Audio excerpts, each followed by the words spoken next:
আসসালামু আলাইকুম রাহমাতুল্লাহ। কেমন আছো সবাই? আশা করি অনেক ভালো আছো।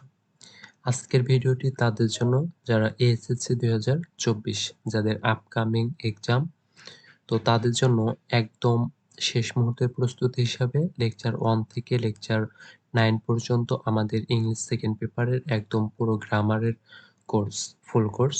আর সেই দিক থেকে আজকে লেকচার হচ্ছে 9 আর আজকে লেকচার হচ্ছে 9 পাঞ্চুয়েশন। আর পুরো ভিডিওটি অবশ্যই তোমরা ধৈর্য সহকারে দেখবে। পাঞ্চুয়েশনে কিভাবে আমরা ফুল মার্কস পাবো সেই বিষয় নিয়েও আলোচনা করব। তো তোমরা যারা লেকচার 1 থেকে লেকচার 8 পর্যন্ত দেখো নাই, অবশ্যই প্লেলিস্ট থেকে দেখে নেবে।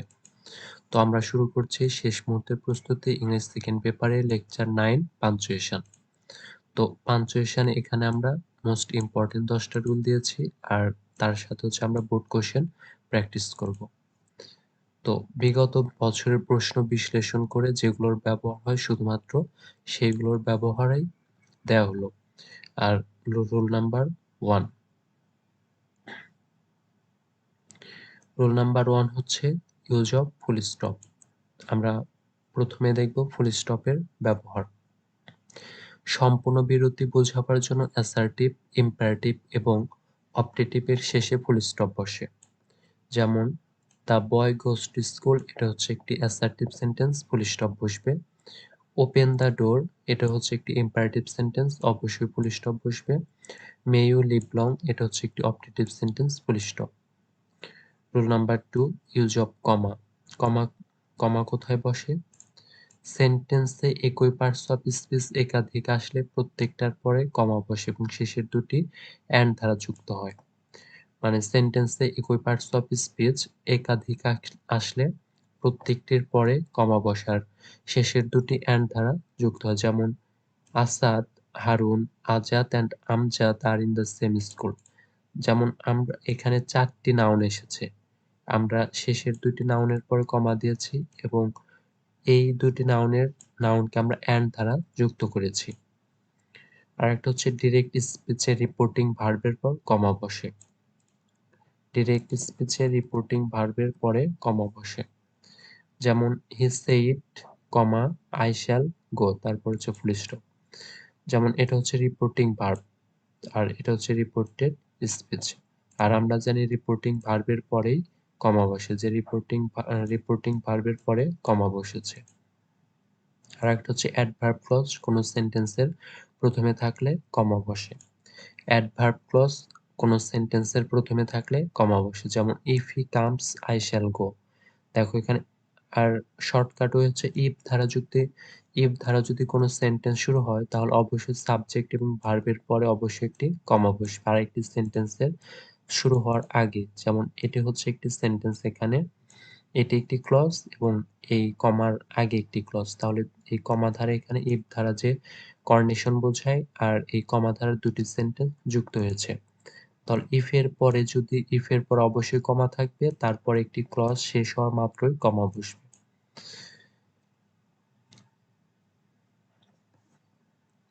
এবার দেখব হচ্ছে rule number 3, use of question mark. তো কোশ্চেন মার্ক কোথায় বসে এটা তো আমরা সবাই জানি যে কোনো সেন্টেন্সে প্রশ্ন করা বোঝালে তার শেষে কোশ্চেন মার্ক বসে, আর সেটি অবশ্যই হতে হবে ইন্টারোগেটিভ সেন্টেন্স। আর ইন্টারোগেটিভ সেন্টেন্সের ক্ষেত্রে একমাত্র এই কোশ্চেন মার্ক বসে। যেমন হোয়ার আর ইউ গোয়িং, এটা যেহেতু প্রশ্ন করা বোঝাচ্ছে অবশ্যই কোশ্চেন মার্ক বসবে। আর একটা হচ্ছে what class are you in, এটা হচ্ছে কোশ্চেন করা বোঝাচ্ছে অবশ্যই মানে কোশ্চেন মার্ক বসবে।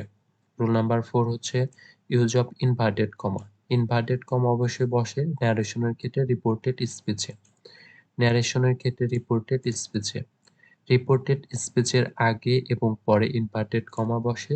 যেমন এটা হচ্ছে রিপোর্টিং ভার্ব, আমরা জানি রিপোর্টিং ভার্বের পরে কমা বসে আর রিপোর্টেড স্পিচ রিপোর্ট মানে ইনভার্টেড কমা দ্বারা দুই পাশে যুক্ত হয়, সেটা হচ্ছে রিপোর্টেড স্পিচ। এটা হচ্ছে রিপোর্টিং ভার্বের পরে কমা বসবে আর এটা হচ্ছে reported speech. Reported speech inverted comma দ্বারা যুক্ত হবে। যেমন হি সেড টু মি, এটা হচ্ছে রিপোর্টিং ভার্বের পরে কমা বসেছে আর আই ওয়াজ ইল হচ্ছে রিপোর্টেড স্পিচ, দুই পাশে ইনভার্টেড কমা দ্বারা যুক্ত হবে। Rule number 5, use of exclamation mark. Exclamation mark হচ্ছে 80, আর এক্সক্লেমেশন মার্ক বসে হচ্ছে শুধুমাত্র এক্সক্লেমেটরি সেন্টেন্সে, যেমন এক্সক্লেমেটরি সেন্টেন্সের শেষে এবং ইন্টারজেকশনের পরে এক্সক্লেমেশন মার্ক বসে। আর আমরা জানি সেন্টেন্স হচ্ছে 5 প্রকার: অ্যাসার্টিভ, ইন্টারোগেটিভ, ইম্পারেটিভ, অপটেটিভ এবং এক্সক্লেমেটরি। আর অ্যাসার্টিভ, ইম্পারেটিভ, অপটেটিভের ক্ষেত্রে ফুল স্টপ, আর ইন্টারোগেটিভ সেন্টেন্সের পরে বসে হচ্ছে কোশ্চেন মার্ক, আর এক্সক্লেমেটরি সেন্টেন্সের পরে বসে হচ্ছে এই এক্সক্লেমেশন মার্ক। যেমন ইন্টারজেকশন কোনগুলা, যেমন অ্যালাস, ফাই, হুররা, এই তিনটি হচ্ছে ইন্টারজেকশন মার্ক, এগুলোর পরে সবসময় এক্সক্লেমেশন মার্ক বসবে। আর যেমন যে হুররা, এটা হচ্ছে মানে ইন্টারজেকশন, এরপর অবশ্যই এক্সক্লেমেশন মার্ক বসবে। আর একটা হচ্ছে what a nice picture it is, এটা হচ্ছে এক্সক্লেমেটরি সেন্টেন্স, অবশ্যই এক্সক্লেমেশন মার্ক বসবে।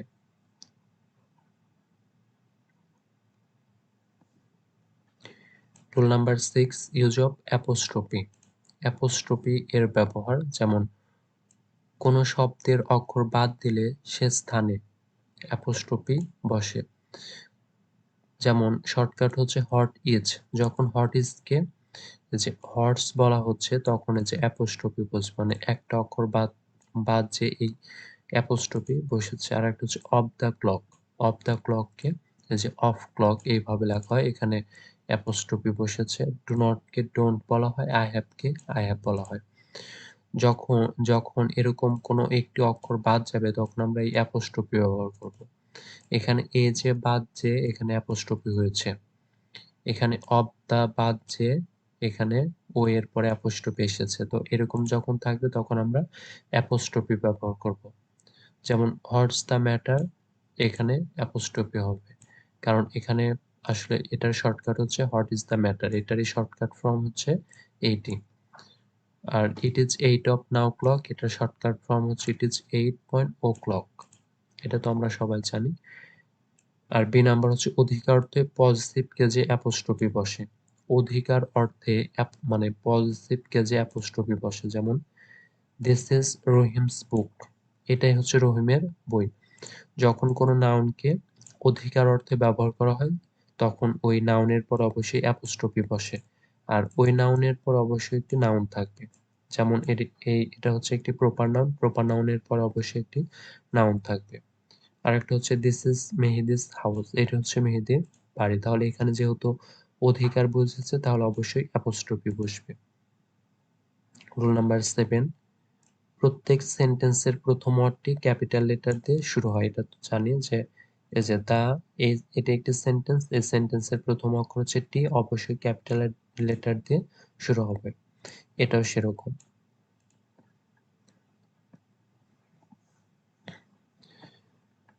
রুল নাম্বার 8, প্রপার নাউন এবং প্রপার অ্যাডজেক্টিভের প্রথম লেটারটি ক্যাপিটাল লেটার হয়। তো প্রপার নাউন কোনটি, যেমন যে হ্যামলেট হচ্ছে একটি প্রপার নাউন, তারপর উইলিয়াম শেক্সপিয়ার হচ্ছে প্রপার নাউন, তাহলে প্রপার নাউন সবসময় হচ্ছে ক্যাপিটাল লেটার দিয়ে শুরু হবে। আর একটা হচ্ছে আই মিট আসলাম ইয়েস্টারডে, তাহলে এখানে দেখো আসলাম হচ্ছে একটি প্রপার নাউন, প্রপার নাউনের প্রথম লেটার ক্যাপিটাল লেটার দিয়ে শুরু হয়। রুল নাম্বার 9, দিনের নাম, মাসের নাম, পর্বত ও বিখ্যাত ঐতিহাসিক ঘটনার প্রথম লেটারটি ক্যাপিটাল লেটার হয়। তাহলে our annual examination will be held on next November, দেখো নভেম্বর হচ্ছে একটি মাসের নাম, অবশ্যই ক্যাপিটাল লেটার দিয়ে শুরু হবে। My brother came home on Monday last, এখানে দেখো এটা হচ্ছে একটি দিনের নাম, অবশ্যই ক্যাপিটাল লেটার দিয়ে শুরু হবে।